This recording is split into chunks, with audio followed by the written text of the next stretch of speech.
Hi, I'm Carl Piester. As coach, mediator, and leadership consultant, I've spent decades working with leaders in conflict in healthcare organizations, executive teams, and workplaces across the country. And there's one challenge that seems to show up over and over again. The same conflict, the same issue, the same frustration, just with a different date on the calendar.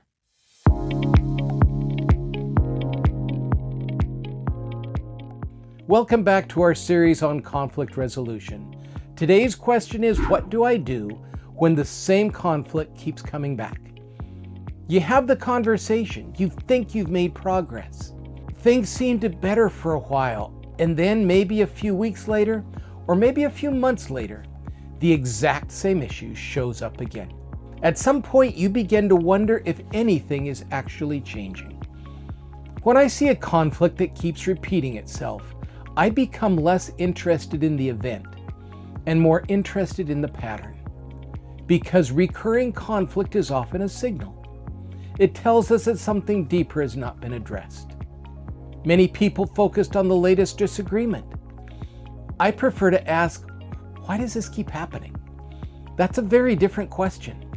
So imagine this. You have a leak in your ceiling.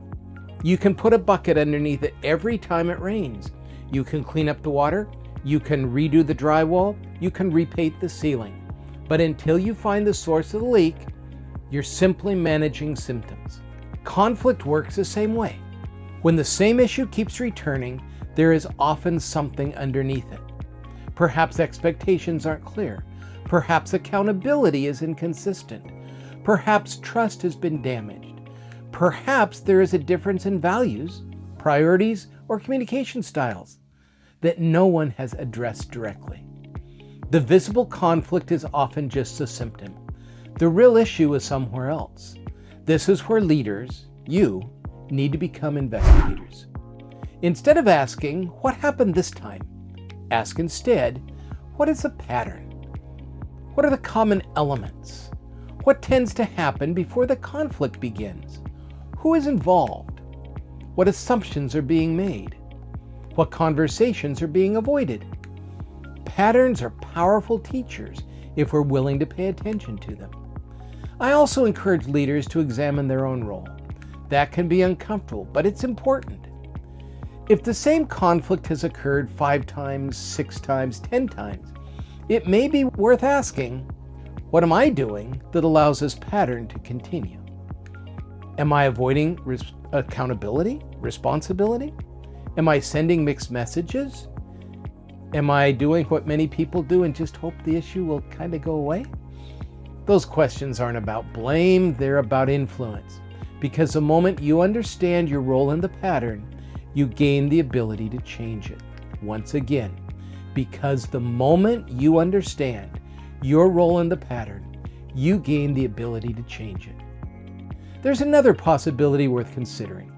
Sometimes a conflict returns because the original conversation focused on agreement instead of commitment, 2 very different things. People leave the meeting feeling better, but no one is clear on what actually changes going forward. Good intentions are not the same as new behaviors. If the same conflict keeps returning, ask yourself, what specifically is supposed to be different now? The clearer the answer, the greater the chance of lasting progress. The clearer the answer, the greater the chance of lasting progress. I often tell leaders that conflict is information. Recurring conflict is even more valuable information. It tells you where your systems are weak, where the expectations are unclear, where trust is damaged, or where important conversations still need to happen. The goal is to understand why the disagreement keeps returning in the first place. Because when you solve the pattern, you stop fighting the same battle over and over again. If you're interested in proving how you can handle difficult conversations and conflict, subscribe to this channel and follow the series on conflict.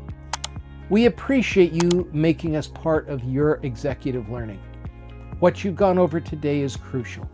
Combined with the other video segments you can watch on this channel, you're going to have a lot of progress toward dominating one of the toughest challenges for leaders, which is navigating difficult conversations. Before we finish today, let me leave you with one thought.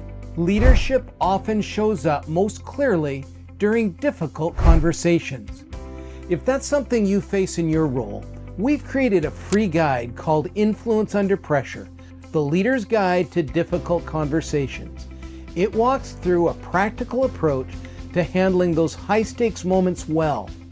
You can download the guide using the link in the description below.